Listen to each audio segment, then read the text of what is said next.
Hello Void, and welcome to Brandarum. Thank you guys for joining me.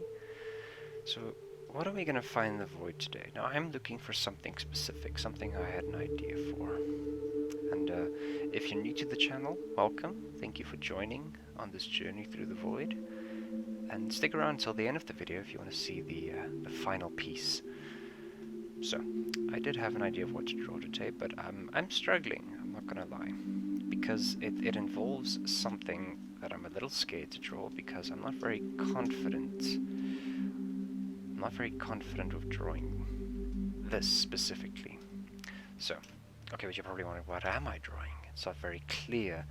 The void is quite dark. We haven't shined our light completely on it. So, what are we gonna find today inside the void? So I was thinking, since we did an observer last time, let's find some other creature inside the void. Like, you know what creature I would really like to find? A Kua Toa, or a fish person. So, those of you who play D&D might have heard of the Kua Toa, and some of those who like cosmic horror might recognize the Kua Toa from Lovecarft. A good old fish boy, H.P. Lovecarft. Hewlett-Packard Lovecarft. No, I'm joking. His name's not Hewlett-Packard. So, I do own the full collected works of H.P. Lovecraft for obvious reasons. He's known as the Big G, the Big Daddy of cosmic horror. He's the one who created the genre or refined it to what we know today. And I've read some of his work, despite having the collected fiction. I have not read everything yet. And what we're drawing today is mostly inspired by his what's considered, I think, his best work, which would be Shadow over Innsmouth, which is about this little village of people. I don't want to spoil it. Go read it. It's apparently very good. I have to read it myself, although I do know more or less what goes on in the book. So I'm a little frustrated because I don't know how to approach. I have a very clear idea in my head, but when it comes to the execution, I'm a little flustered because I'm not very good at figure drawing. I haven't done a lot of figure drawing. Which is something you should actually do if you want to become like an artist doing the types of things that I would like to do. So figure drawing is an essential thing. It's one of the fundamentals that you should at least know something about if you want to draw it or explore it. I'm losing my train of thought again. Anyway, so today we're going to try and draw one of these fish people. So it's going to be a little hard because I have an idea in my head, but I've never seen or haven't seen many reference material regarding this subject, and maybe that's why I'm struggling a bit because I don't really have something to work off of. I'm going on my just to look and feel, I guess. Like this already looks like more like a toad than a fish person, but we're getting there. I do have a very specific thing in mind for the composition. Let's just see if this is gonna work. Why are you there? Why does this happen? I've been having some technical difficulties for a while now. And I don't know. Oh, that's why. Is it? I've been experiencing some technical difficulties and I can't explain why. So, I had this idea. There we go. Now we're getting somewhere. I had this idea for this backlit subject. So, actually an idea for a far more intricate sketch that I will be able to achieve within 15 minutes. But as usually, I'll finish the sketch towards the end of the video, so you can check it out there. I just speed up, basically. So I continue recording and I speed up the video, and you guys can see how I got to my end product. Hopefully it looks cool. That's always my goal, is to that hopefully by the end of it all looks super fly, super dope. But so my idea for this backlit subject was to like maybe show like a harbor, like from early 19th or early 20th century architecture, specifically, I guess, British or American architecture. But the problem of a backlit subject is that usually then you'll start getting silhouettes. Now those silhouettes are a good way to flesh out a basic character idea. For what I'm trying to do, I don't want to avoid detail. Of course, I could be cheeky and cheat a little and make it a backlit subject where we won't get any detail, and just call it a day at that. But no, I want to show some of the horrifying details. If I had to imagine this fish person, the only question is how are we gonna do this? Because I've never, like, I have the idea in my brain, but translating that over to paper is something I'm not very, something I still have yet to master. So yeah, obviously we're gonna give him some fins. I think that, like, when I do think of like creepy fish people from the deep, my brain jumps to those creatures from Aquaman with Jason Momoa. Those things were terrifying. You know, when they're on the boat going to look. Oh, spoilers. Sorry. Go watch it if you haven't watched it. It's been out for a while, so I guess it's safe. But in case you haven't watched it and you're a fan of the DC universe, cinematic universe specifically, the comics are much better. But anyway,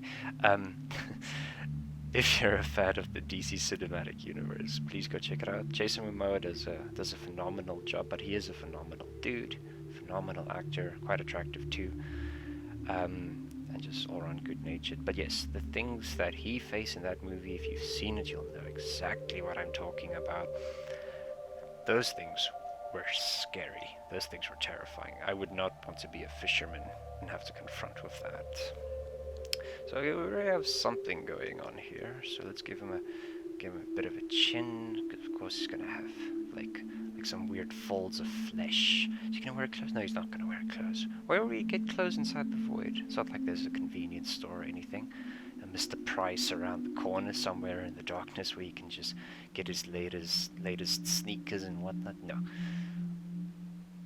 This is a lake we found in the void, so I doubt there's gonna be a store around the corner. If we do find a store, hey, that'll be great. Maybe I can get myself something nice.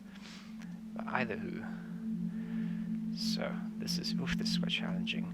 So of course we want him to look like really like creepy, and he needs to look wet. That's gonna be the biggest challenge for me, is drawing the water that I have in mind for him to come out of, or for drawing the folds of skin, because I've never really done figures, but luckily I can get away with it slightly because this is not a natural being.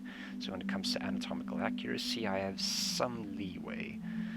But yeah, it's not very like giving him that like fisherman's or swimmer's body, you know, broad shoulders and thin little arms and limbs for better swimming, but still powerful arms.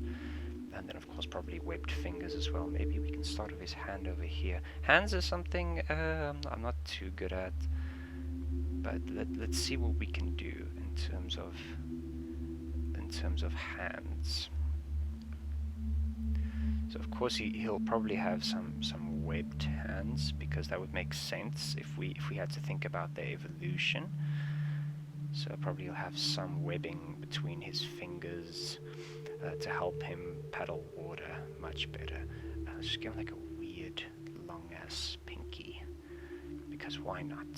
Wouldn't it, like, I always talk about like how it's so creepy, it's so spooky, when in fact like my stuff's not that bad. There's far creepier stuff out there, but I also try to be a little bit reserved about how creepy I go. Although my channel is rated 18 and above, I'm still a little scared personally to do really out there stuff. So, how much time do we have left? Oh, already almost 10 minutes in. Oh, the time is just flying. When I start having fun, you know, having a talk with the void, you know, if somebody answers, then I just completely lose track of time. Like, I have no idea how other people get to make like super cool sketches within like 15 minutes or so. That's just insane. How do you guys do it? It's probably years and years of practice. So maybe I can give him some weird, like, have you guys seen Jurassic Park, that dinosaur with the flaps? I'm pretty sure there's like a toddler out there who'll be able to correct me. As a kid I also knew quite a fair bit about dinosaurs, but that's something. The interest kind of disappears as you grow older. But like I know kids are fascinated by dinosaurs, and like kids have corrected me before about dinosaurs, and as embarrassing as it is quite cute. So you point at a dinosaur, it's like, oh, is that a T-Rex? And the kid's like, no, that's a Spinosaurus. You could see it in the second latest Jurassic Park movie. I was like, oh gee, sorry, but kudos on you, kid, for knowing that. That's still really impressive. And so yeah, so we'll give him like a weird fish collar thing that he swims with. Maybe uses in his mating rituals. I will not pretend to know the mating rituals of the Kua Toa. Marine biologists might be able to tell me more. Oh no, they might not, because the Kua Toa is supposed to be secret. We're not supposed to know about them. Their existence will be denied by government. So go read Shadow over Innsmouth, you guys. I know that's rich coming from me. I'm telling you, yes, go read this book that I haven't read before. But honestly, like it's considered one of Lovecraft's best works, and should definitely be considered for a good read. My favorite story at the moment of Lovecraft, I've read a few of his pieces, but I really enjoyed Herbert West, the Reanimator. So that was really cool. Also quite spooky. What else was it that I really enjoyed? I enjoyed The Tomb. That was also a little weird, but of course it's Lovecraft, but I did enjoy that. What else? There's another one, I think it's called Memory. It's literally one page, and I think Dagon is in there, of just these gods in this field, and Lovecraft paints this bleak picture of a world where human society has fallen. We're no longer around. I guess you could say he dabbled a bit in dystopian, but like super dystopian, like people aren't around anymore. I've got something here at least. Maybe the flap collar is not going to be that good of an idea, because he's going to look like a jester. We want him to look scary. You need to look creepy. So just erase that. I think I'm nearing my time now. Okay, no, it's only been 2 minutes since I last checked. So, now I'm stuck. Now I don't know what to do. Of course he's gonna need teeth, so let's create a new layer, and then just do it back here, and then, oh, shucks. I've completely painted. There we go. There we go. Just make a new layer. Oh, that's interesting. Give him a bit of a gap, a bit of unevenness in his mouth. There we go. I'll start with his teeth. So is he gonna have big teeth? He gonna have little teeth? We're borrowing a bit from the Observer here in terms of how I'm approaching the teeth.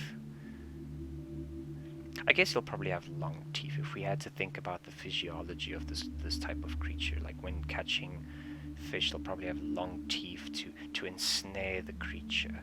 Like think anglerfish from the deep. They have these long teeth to prevent prey from escaping once they chomp on down. But I don't think they actually use the teeth for chewing, unlike us. Like we have a set of teeth specifically just for chewing our food. And other animals, like other predators, have teeth specifically for catching and killing. So I think their teeth would be long as to prevent prey from escaping, but also so they can bite off chunks of flesh, like massive chunks of flesh, like an alligator, and then swallow it whole. Well, that seems terrifying. I'm surprised I haven't been injured with all these things that I've discovered inside of the void. So let's fix his eyes a bit. There we go. And then we can try to... I think maybe his eyes might be smaller. It would make more sense if his eyes are smaller, because of how deep they really... these guys really live. There's not a lot of natural light coming through. So they probably won't have big eyes, I guess, like tiny little eyes, because why would they need big eyes? Or maybe they will have big eyes because of the lack of light. They've developed very sensitive eyes. I don't know. I really don't know. Well, luckily it's a fictional creature, so in terms of accuracy, I guess it would have helped if I actually read Shadow over Innsmouth. I'm sure sure Lovecraft gives us a fairly decent description of what these things would look like, and that might have given me some reference guide, you know? Maybe. So, of course, if the light's coming from the top, we'll have some... Obviously, his head's going to cast a very deep shadow, because we do use our floodlights to cast onto the void. And then, oh, okay, so if this is, we've got, I do know a little bit about muscle, so if we have to, so we've got this piece of skin that connects to the bicep, and then that goes into the pectoral, the little bit of muscle that I do know. Of course I know this because I've tried gymming, and I still don't look very great, but let's give him like these weird, saggy pectoral muscles. You'd actually expect to have bigger, more fleshy pectoral muscles because they're really good swimmers, but their strength comes in by using their whole body. They don't swim in the conventional method that people do. So let's give him some abs at least, you know. Like, bro's gotta have abs, because he's not a weak fellow, Mr. Fishman. That looks terrifying, my goodness. Can you imagine finding this in the dark? Okay, but I think we're probably out of time. And we are. Shucks, we're already over this 15-minute limit. Oh, guys, thank you for joining me. This has been Brantaram, and I hope you have a lovely weekend. And see you guys in the next one. Bye-bye.